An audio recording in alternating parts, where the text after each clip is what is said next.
Segmentum Solar, the cradle of mankind. Here is Terra, known to antiquity as Earth, the heart of the Imperium of Man. The Imperium of Man. A million worlds scattered across an uncaring galaxy. A million worlds forever under threat from the machinations of cursed traitors and perfidious Xenos. It is an empire consumed by war, by the very battle for survival itself, for there is no peace amongst the stars. 10,000 years have passed since the galaxy burned in the fires of the Horus Heresy. 10 millennia since the greatest of the Emperor's Primarchs fell into the grasp of eternal damnation and tore the galaxy asunder. Horus Lupercal may be dead, his body ashes, and his memory the stuff of a cursed legend, but the wounds he wrought yet gape in the hide of an embattled Imperium. For the battle against Chaos knows no end. Many of Horus' servants survived the civil wars, and they have not forgotten their defeat. When the War Master fell, they retreated to the Eye of Terror and waged battle anew. Greatest of these was Abaddon the Despoiler, Horus' greatest living heir. Abaddon took the title of War Master for his own, and embarked upon a long and bloody campaign to succeed where his fallen master had failed. 12 Black Crusades he launched against the Imperium of Man. 12 world-shattering campaigns to forever alter the balance of power. Mankind languishes in a tumultuous galaxy. Its potential shackled by a corpse on a gilded throne. We must look to the past for our salvation. To the primal gods who shape all that is. Let there be war upon this false Imperium. Let the galaxy burn.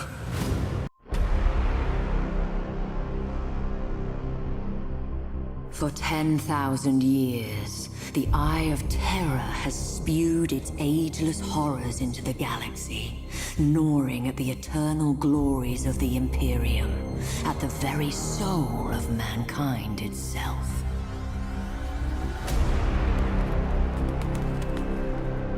And for every one of those 10,000 years, the fortress world of Cadia has held the gate closed. An adamantium bastion, granted strength by flesh and bone, and seeded purpose by faith in the Emperor's holy light.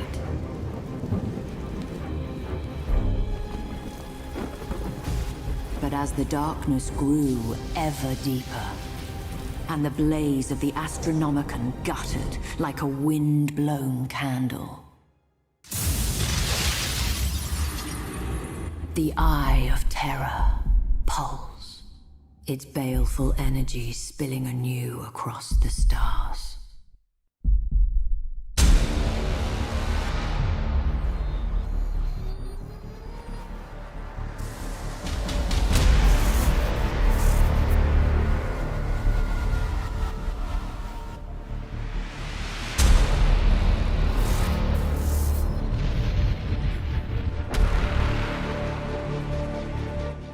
With a shriek that echoed through nightmares from Medusa to Ultramar, the Black Fleet slipped its moorings.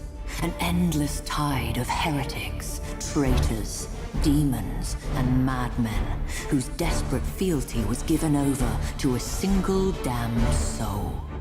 Abaddon the Despoiler, inheritor of the arch-traitor Horus's reviled legacy. The 13th Black Crusade, herald to a fresh age of nightmare, had begun. Stalwart Cadia would be the first to feel its wrath. Cadia, the war world, proud, defiant, unbroken. Since the Scouring, it has stood alone, a jewel in the unquiet night, a fortress beyond reckoning. a bastion against the armies of the damned. Cadia marks the boundary where reality and unreality meet. It is the sentinel at the edge of the Eye of Terror, standing guard against those tainted tides. 500 generations of the Imperium's most loyal defenders lie here, their graves forming a monument to their invincible homeworld. Only distant Terra, the throne world itself, is protected with greater ferocity and purer faith. It is a world on the very shores of hell. Above it, the great eye of the gods opens. The proud will be humbled. The defiant shall taste ruin. The unbroken will be shattered in the coming of the Crimson Path. The jewel of the Imperium will be dust in my hand. The Emperor's angels have returned, recast from shame and shadow, reborn in black and gold, and at long last, Cadia shall fall. The siege of Cadia Secundus had begun. The forces of the Despoiler came in numbers uncounted, but the walls of Casa Craft held. Even in that darkest of days, the flame of humanity's valor burned bright. With faith burning in their hearts, the defenders held the Chaos Hordes at bay, uncaring of the losses they bore in exchange. But flesh fails and faith flickers.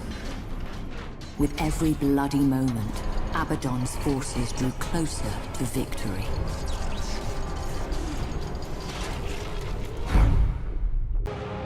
The Cadian sector is amongst the most vital of the Imperium's defenses, guarding as it does the only known navigable route out of the Eye of Terror. So long as the Cadian Gate holds, the Imperium remains secure.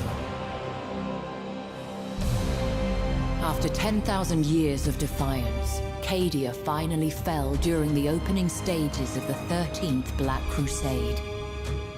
Now it is little more than an honored memory, and an example to those who strive in the service of mankind.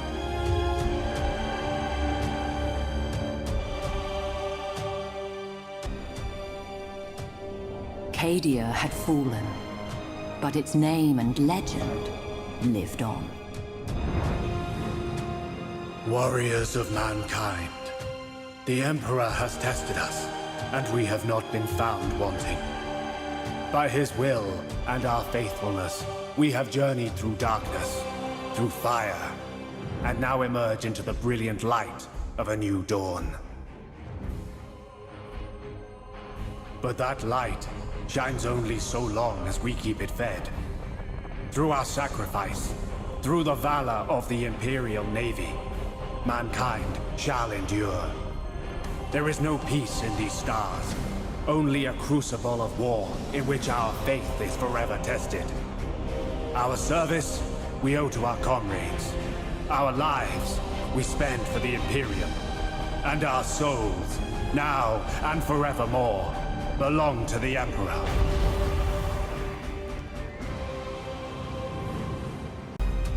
The Space Marines, genetically modified warriors who know no fear, spearhead every counter-assault, taking the battle to the heart of the foe.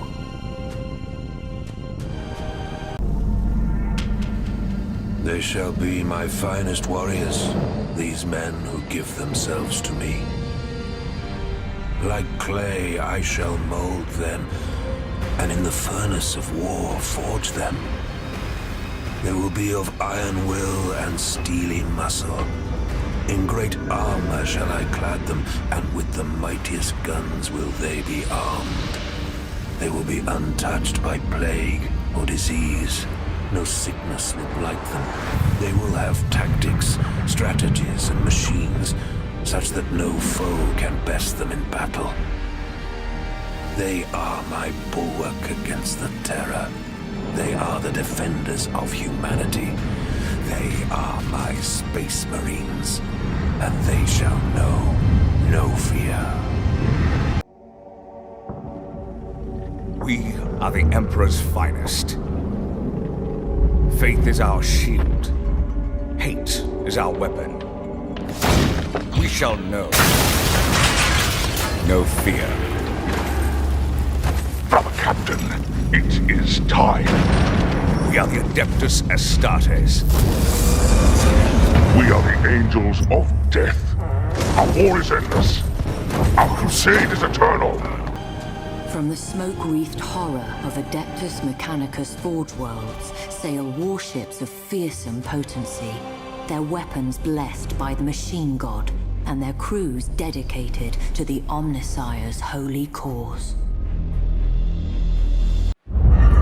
From the moment I understood the weakness of my flesh, it disgusted me. I craved the strength and certainty of steel. I aspired to the purity of the blessed machine.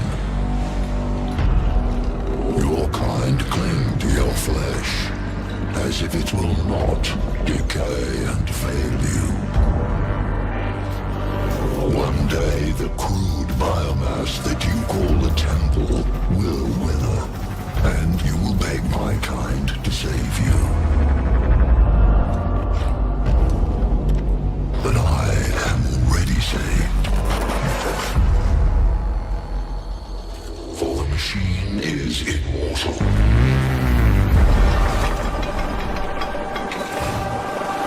The Schola Progenium molds callow flesh into leaders, officers of the Imperial Navy, the greatest fleet ever to span the stars. These heroes dedicate their life to the Imperium's defense, confronting the ceaseless threat of chaos wherever it manifests. The war against the dark gods and their worshippers is the eternal battle for the soul of mankind, for the future of the galaxy itself. It is the forge upon which true heroes are struck and legends tempered.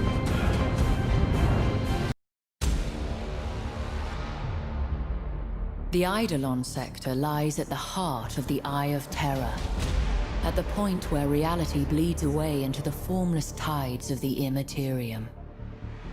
Stronghold of the Despoiler, headwater of every Black Crusade, there is no mortal law here that is not imposed by cruelty, and no physical law beyond the whim of the Dark Gods.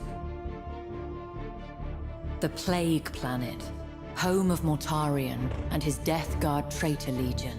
This is a world of 10,000 contagions, where skies weep with pus and seas teem with disease. Sortiaris is the current homeworld of the Thousand Suns Traitor Legion. Ringed by the screaming souls of the betrayed dead and blasted by the tides of the warp. It is a planet no sane man would tread without cause, or at least without a numberless army at his back.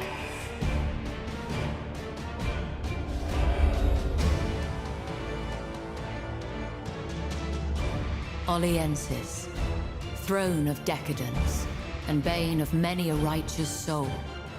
The world is a living perversion, a deathless monument to the pursuit of pleasure above all else. Though the world's origins are argued over by the Adepts of Terror, it is known that at least one Space Marine chapter met its demise on the Oliensis surface. Reports suggest that those who fall to Oliensis' embrace are reborn as blasphemous mirrors of their prior selves, shackled to the will of Slaanesh.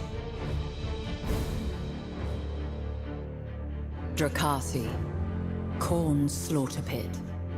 Only the strongest survive the crucible of its arenas, and then only until the favor of the gods turns against them once more. Eidolon itself was once an Eldari world, but now lies shackled by the madness of chaos, with an empire dedicated to each of the chaos powers, constantly vying with the others for dominance. It is said that there are more ways to die on Eidolon than anywhere else. though as no one ever returns, this can be considered little more than rumor.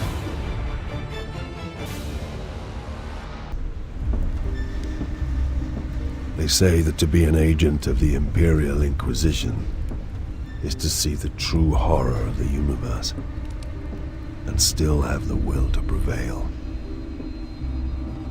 As with all things, there is another face to the truth. I have looked on the terrors of the universe and cast them down. I have judged billions and forgiven some. I have known victory and touched defeat. And the lesson that all my years as an Inquisitor have taught me is that it is not enough to prevail. We have to endure the poison of history. We have to survive our own sins. Inquisitor, with all respect, is Exterminatus the only solution?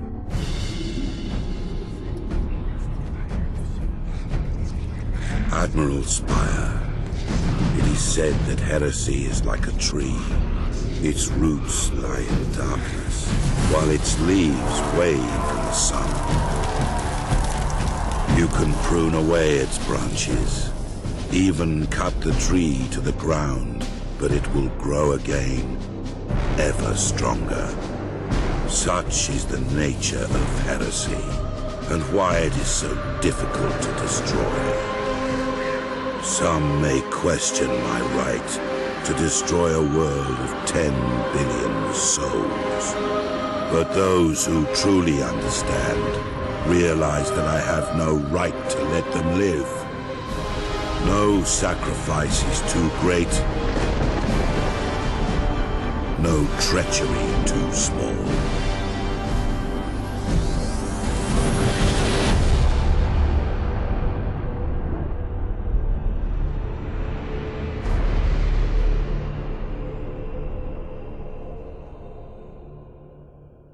In the darkness between the stars, the weak and the faithless find no deliverance.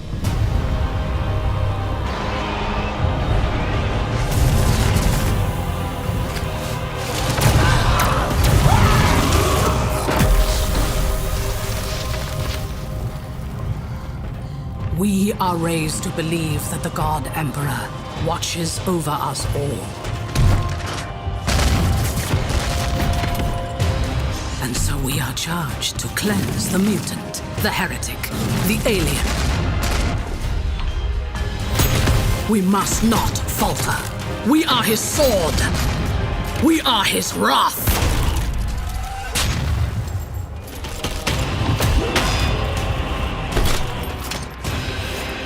Even in the face of death,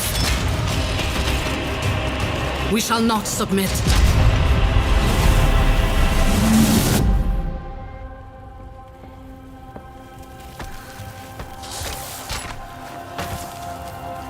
Suffering is our prayer. Faith is our armor.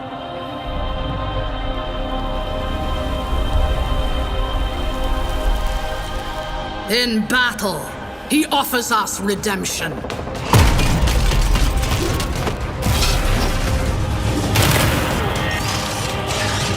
And for those who prove worthy, the Emperor sends forth his angels.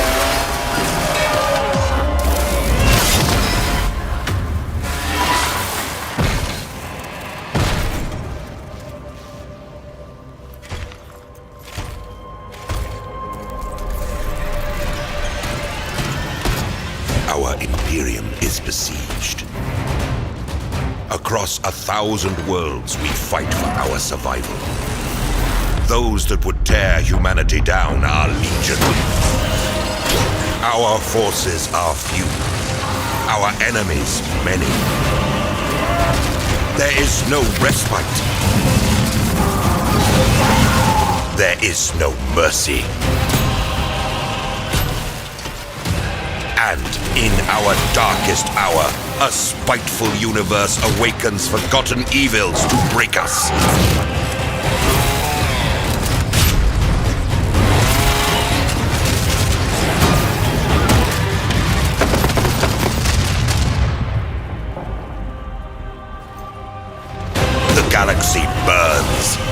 Yet still we stand, the last bulwark against the Terror. And while we draw breath, we will fight. For in this new dark age, there is only war.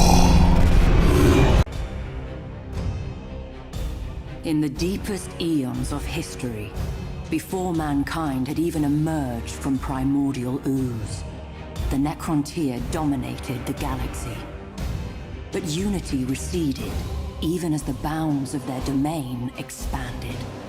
Fearing the collapse of their civilization, the leaders of the Necrontyr assailed the Old Ones, seeking to wrest from them the secret of eternal life. The galaxy blazed with the fires of war. Too late, the Necrontyr realized the impossibility of victory. Thus they embraced damnation. The Star Gods, the C'tan, walked amongst them, offering prized immortality and long-sought victory. So ended the Necrontyr of old. Betrayed by the ambition of Zarek, the Silent King, they were dragged in chains to the fires of biotransference, transmuted from fragile and radiation-cursed bodies to forms more suited for the ravages of war. Stripped of flesh, of mortality, even of their souls, the Necrontyr passed from history. Only the Necrons remained. Now enslaved to the will of the C'tan, the Necrons at last altered the course of the war. Cosmic battle lines buckled and at last broke beneath a tide of immortal fury. As the last of the Old Ones fell, Zarek led what remained of his people in revolt against their C'tan masters. The Star Gods were overthrown, shattered into shards, and forced to serve those they had once ruled. But centuries of war had taken their toll on both the Necrons and the galaxy. To preserve what remained of their empire, the Necrons retreated to colossal stasis tombs, to sleep away millennia while their domain healed and their rivals passed into dust. Freed from the shackles of time, the passing millennia meant nothing to them. 60 million years have passed, and the ancient tombs are once more stirring to life. The Necrons, forgotten by all but the Aeldari, are returning to claim what was theirs. They will abide no trespassers.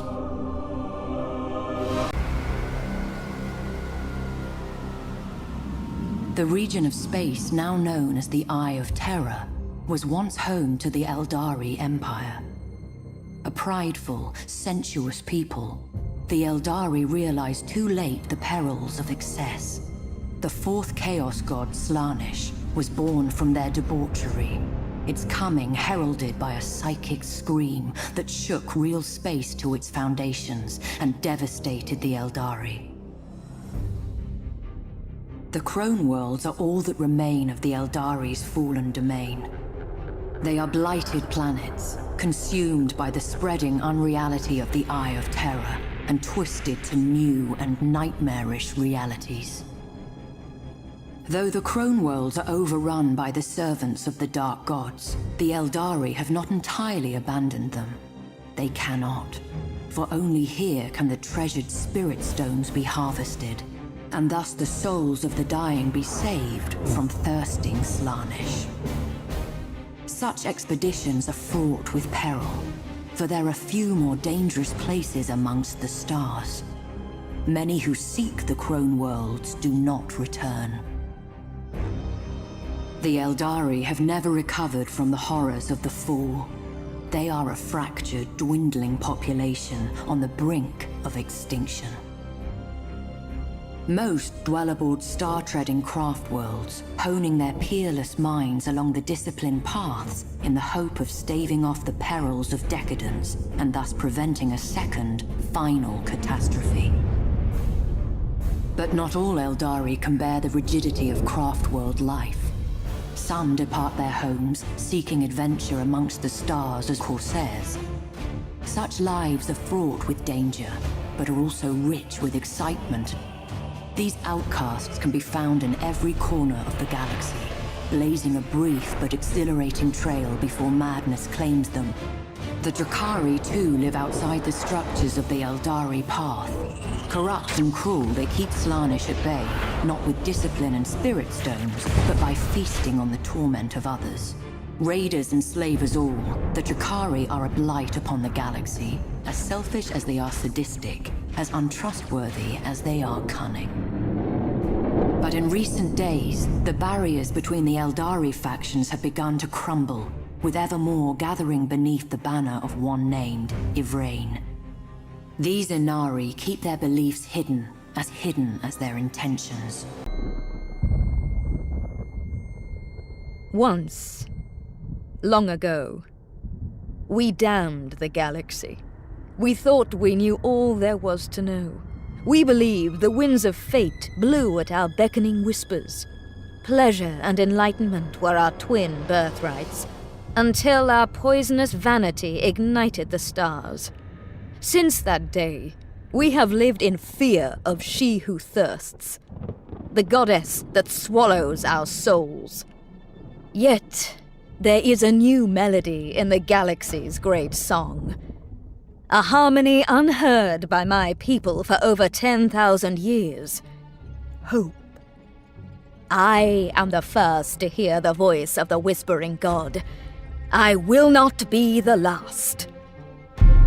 Once, long ago, we damned the galaxy with the birth of a goddess. Now, we shall save it with the birth of a god. Orks are amongst the deadliest of the Xenos races. Multitudinous, belligerent, and possessed of brutal cunning, they spread across the stars like a green tide. Even in the war-riven sectors around the Eye of Terror, forever beset by chaos, they rank amongst the greatest threats. As battle raged between the Imperium and the dread forces of chaos, the Orks gained a foothold upon ravaged worlds, using them as staging areas from which they could slingshot deeper into Imperial territory. Ork technology is ramshackle, but terrifyingly effective, combining mismatched components, scavenged gear, and intuitive leaps to forge weapon systems whose inner workings baffle the most experienced of the Imperium's adepts, but lack for nothing in sheer, unbridled firepower. In much the same way, an Ork warlord can take a multitude of squabbling clans and forge them into an unstoppable army. Such a war has the sheer, unbridled might necessary to conquer the stars themselves, leaving naught but rubble in its wake. As its momentum grows, so do its numbers grow, swollen by green skins drawn to the promise of bloodlust, teeth, and loot.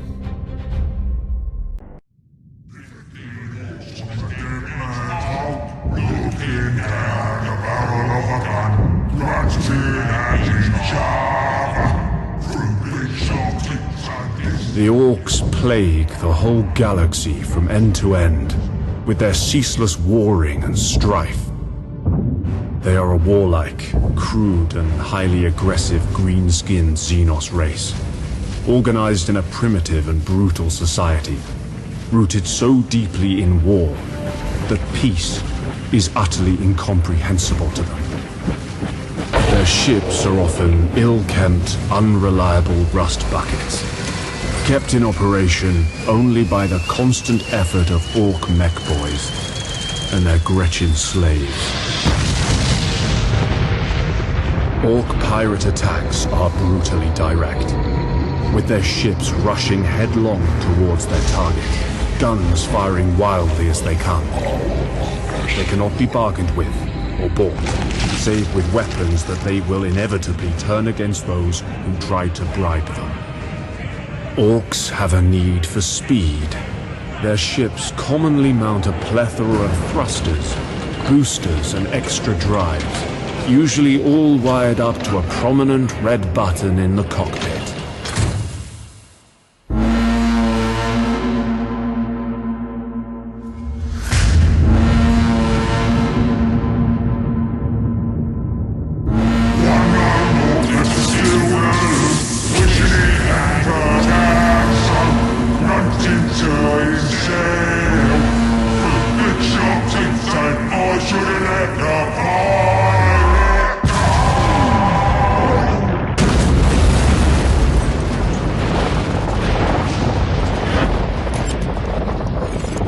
long experience have I learned that underestimating the greenskins is a fast route to the grave. We, the men and women of the Astra Militarum, answered the call to battle the greenskin menace. Whoever our foe, we will reclaim this world and its ancient riches, or we will die trying. For mankind, and for the God Emperor.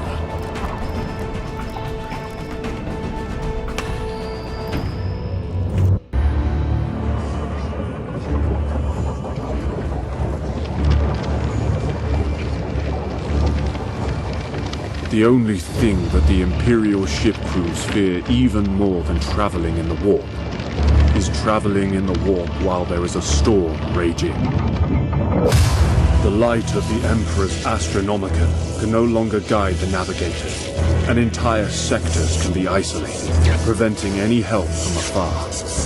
The chaos, at home in the distortion of reality, becomes an even greater threat.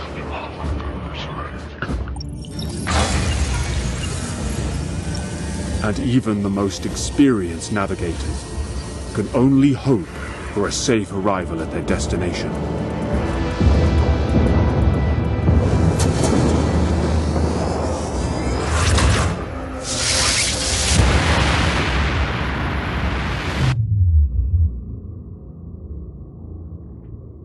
O eternal God Emperor, preserve us from the dangers of the void.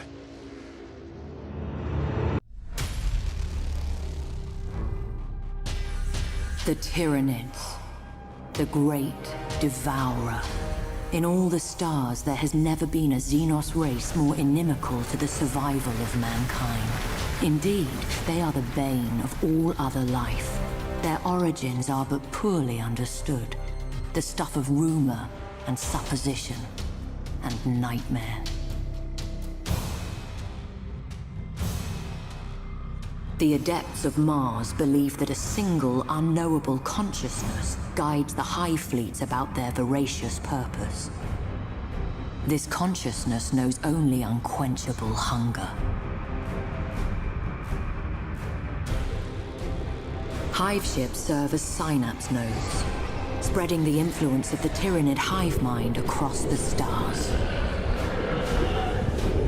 Such is the hive mind's suffocating will that the warp is distorted for light years around. Confusion and terror spread before the hive fleets advance, as dreams darken and madness spreads. As the hive fleets advance, the suffocating embrace quenches the Emperor's light and drowns doomed worlds in psychic shadow. But the greatest threat comes from within.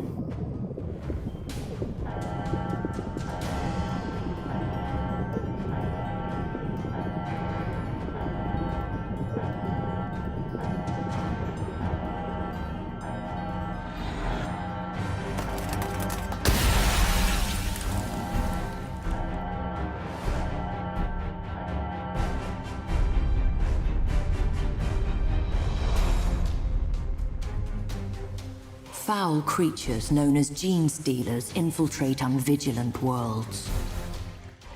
A patriarch arises from the population's subverted flesh and projects a psychic beacon to draw the Hive fleet ever closer. As the Genestealer cult grows in power, they emerge from the shadows of their benighted world.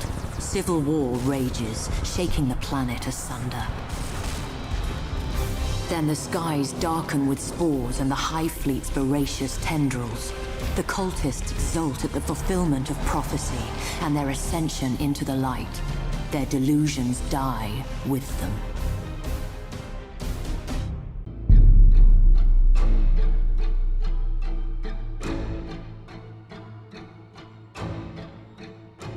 In the sunless body of our hive, the flock of the faithful grows. We are guided by our great father's sacred vision, protected by his loving hands.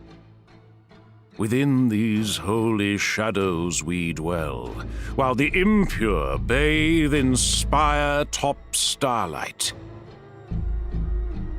And what lies between those stars? What sails beyond those distant suns?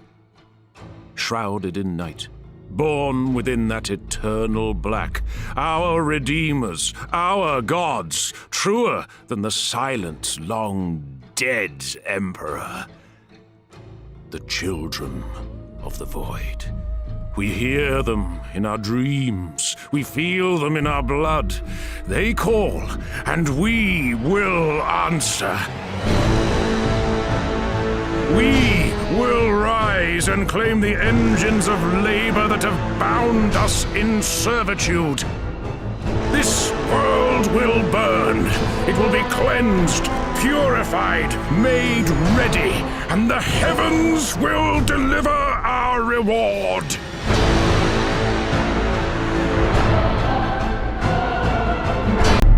The final hour approaches. The day of reckoning comes. None shall survive our ascension. The Hive cities of Necromunda.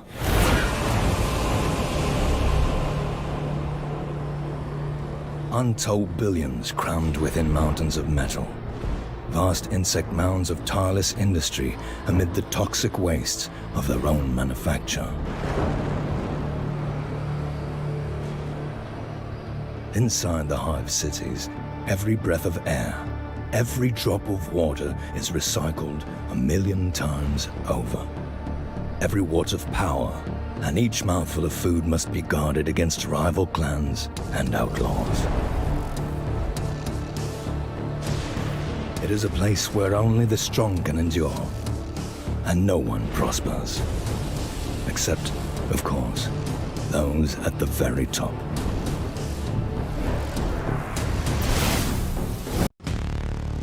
I walk through rusted corridors, breathing air recycled 1,000,000 times over. I see a humanity too weak to turn back the madness. This is where I belong. This is my home. My territory.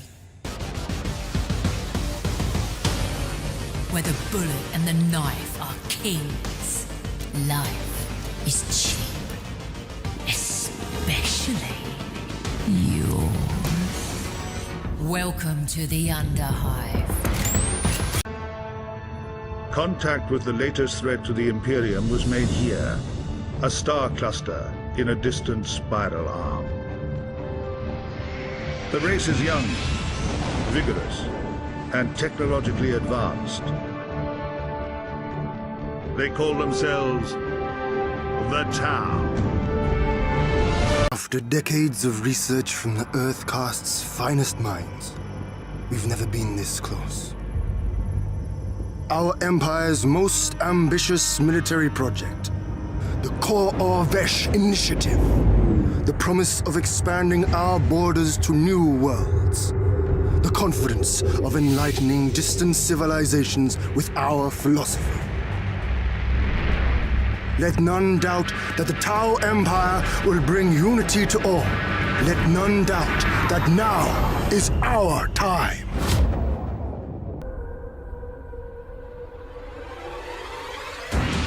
Never have the Tau been so close to extinction.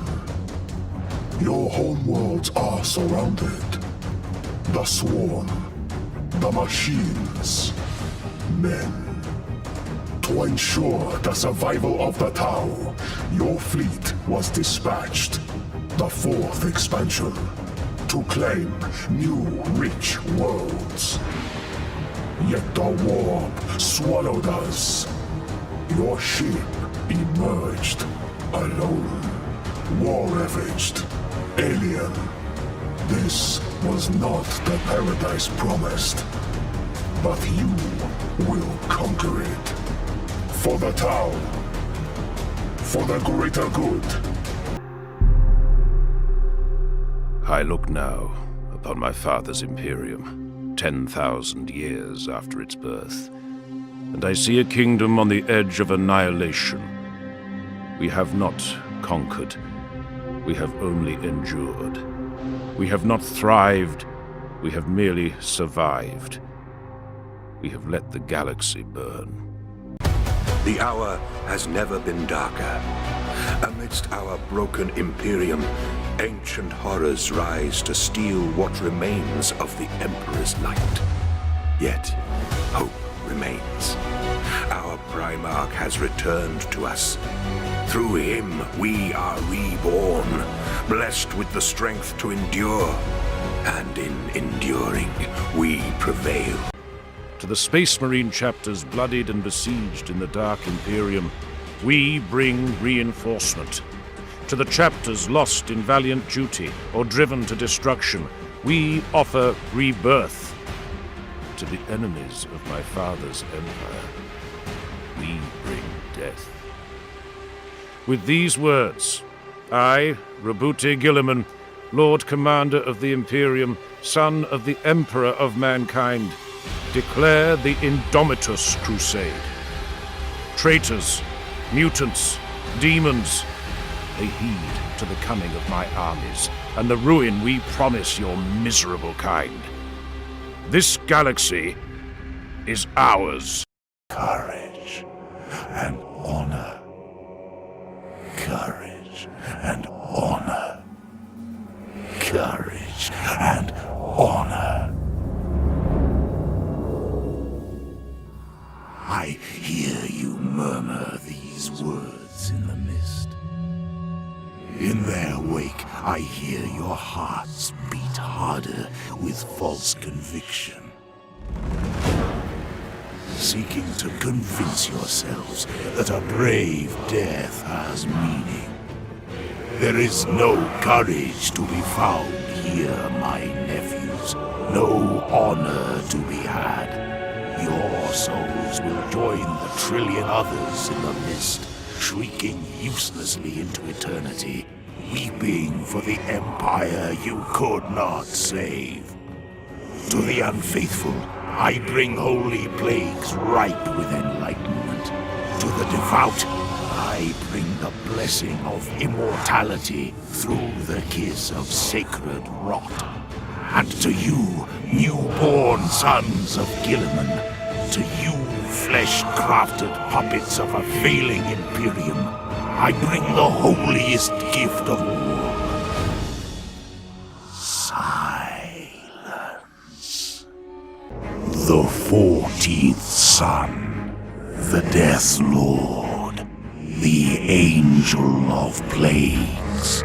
Thus I am named by my loyal sons and my host of foes. My plague fleets set sail for the stars, their hulls swollen with divine purity. Hail the god of pestilence! Hail the demonic choirs of the Lord of Decay! Hail the Death Guard Legion and its immortal master! Hail the coming of Nurgle's angel!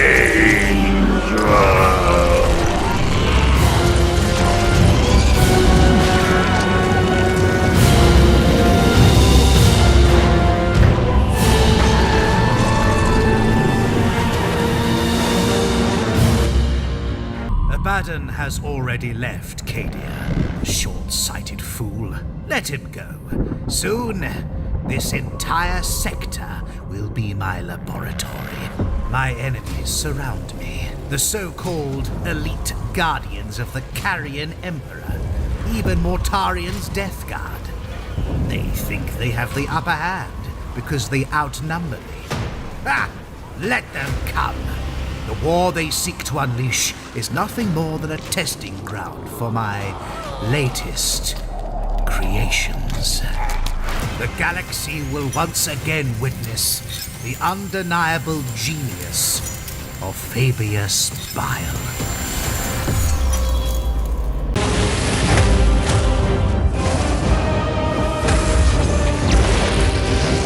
tremble before the majesty of the Emperor, for we all walk in his immortal shadow.